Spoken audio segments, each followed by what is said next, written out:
This is the basketball court at our home, and this is where our oldest son, Dano, is doing a whole lot of his work preparing to try out for the varsity basketball team in a couple weeks.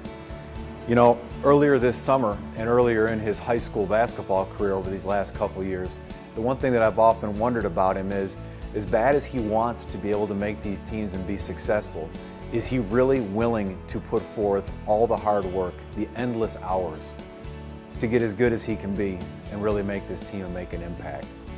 You know, this summer he had a shooting drill that was pretty intensive in the driveway, and he became a much better shooter.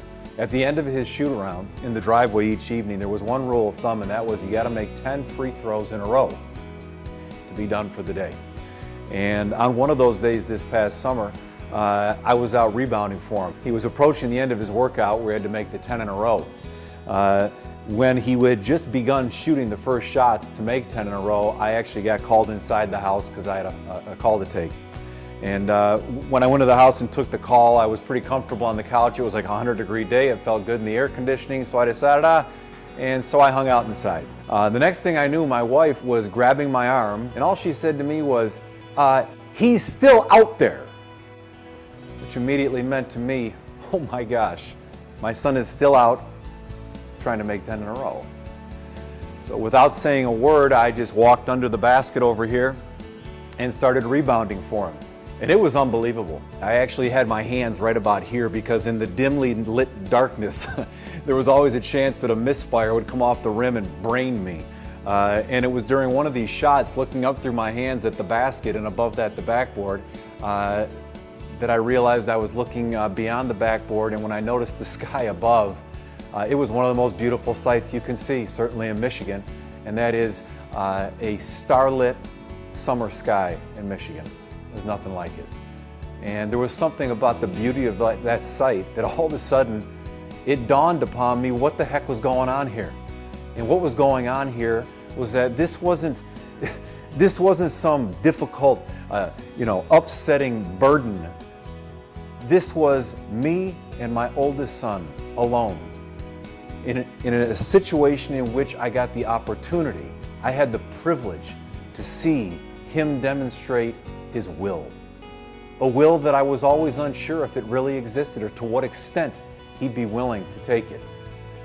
What an honor it was to see and realize for once that this was as good as it gets. As a father-son, how could it ever be any better than to watch and take pride in seeing your son persevere? I swear to you, the moment I realized that this was not a burden, that this was a privilege and an honor, I swear to you, the moment I realized it, he made 10 in a row. And the crazy thing was that I almost knew it was coming. It was almost like the moment I realized it, somebody said, okay, now you got it. You understand what's really going on. Now you got permission. Bang, 10 in a row. So we made the 10th. Neither of us said a word. We walked back into the house and I gave him a little pat on his very, very sweaty back. You know what the story here is, though? The story is that as a leader, we owe our people better than we give them. A leader wouldn't have gone inside and wouldn't have gone to bed while those that they lead are out here doing everything they can to get better. You don't leave your people alone. You support your people with all you've got. You rebound for them, right? So that they can stay on the line and keep trying. You chase the ball into the woods once in a while. You risk stepping on a pebble and bare feet if you have to, because that's what a leader does. Our job is to keep our people trying. Support the will that they all have.